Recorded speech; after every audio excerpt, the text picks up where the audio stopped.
সুপ্রিয় দর্শক নমস্কার, জয়গুরু। আজকে আমরা নিয়ে এসেছি অনুষ্ঠান বাড়ির স্বাদে ঝুরঝুরে আলু ভাজা। তার জন্য আমাদের লাগবে আলু, চীনা বাদাম, কারি পাতা। আমরা এখানে সুগন্ধির জন্য আর স্বাদের জন্য কারি পাতা নিয়েছি। প্রথমে আমরা আলুগুলোকে ভালোভাবে ধুয়ে নিয়েছি, তারপর তার সমস্ত খোসা ছাড়িয়ে নিয়েছি। চলুন দেখে নিই আমরা কিভাবে এই অনুষ্ঠান বাড়ির স্বাদে ঝুরঝুরে আলু ভাজা বানাবো। তো দেখুন, আমরা একটা গ্রেট কাম নিয়েছি। গ্রেট কামের যেই দিকটা বড়, এখন আমরা সমস্ত আলুগুলোকে সেই দিকে কুচু কুচু করে গ্রেট করে নেব।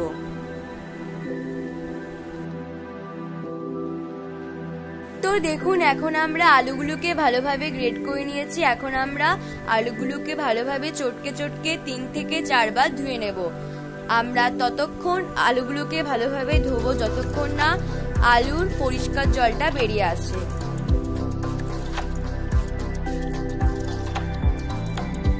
তো দেখুন, আমাদের আলুর পরিষ্কার জলটা বেরিয়ে এসছে। এবারে আমরা হাতের সাহায্যে আলুগুলোকে ভালোভাবে চেপে আলুর মধ্যে থাকা সমস্ত জলগুলোকে বার করে আধ ঘন্টা বা 45 মিনিটের জন্য একটা শুকনো ঝুড়িতে রেখে দেব।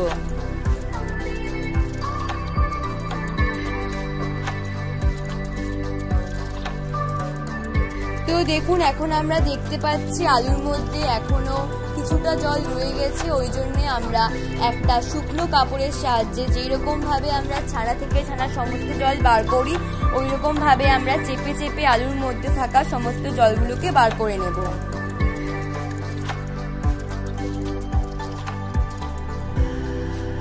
এবারে আমরা চীনাবাদামগুলোকে শুকনো খোলায় ভালোভাবে ভেজে নেব।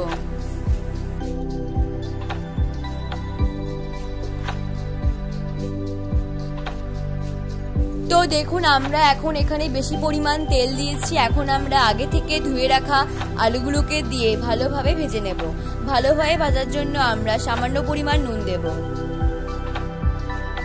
আলুটা হালকা ভাজা ভাজা হয়ে গেলে আমরা এতে সামান্য পরিমাণ হলুদ গুঁড়ো দিয়ে আবারও ভালোভাবে ভেজে নেব।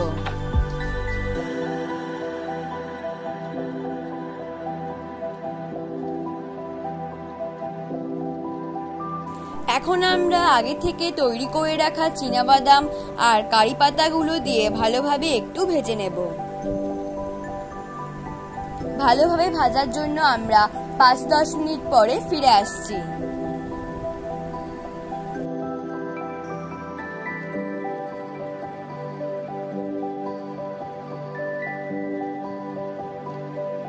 এখন আমরা একটা ছাঁকনির সাহায্যে আলু, কারি পাতা, চীনাবাদামগুলোকে তেল থেকে তুলে একটা পাত্রে ঠান্ডা হওয়ার জন্য রেখে দেব।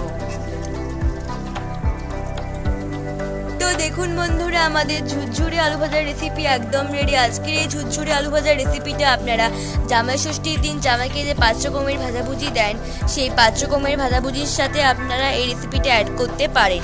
এই রেসিপিটা আপনারা যদি জামাই ষষ্ঠীর দিন করেন তাহলে আপনাদের একটু চাপ পড়বে, তাই জন্য বলছি এই রেসিপিটা করতে যেহেতু সময় লাগে, তাই আপনারা 3-4 দিন আগে থেকে এই রেসিপিটা করে সংগ্রহ করতে পারেন। আজকের এই রেসিপি যদি ভালো লাগে তাহলে অবশ্যই লাইক করবেন, কমেন্ট করবেন, শেয়ার করবেন। আর যারা আমাদের চ্যানেল নতুন তারা অবশ্যই সাবস্ক্রাইব করে পাশে থাকা বেল আইকনটি ক্লিক করবেন। সবাই সুস্থ থাকবেন, ভালো থাকবেন। Bye bye.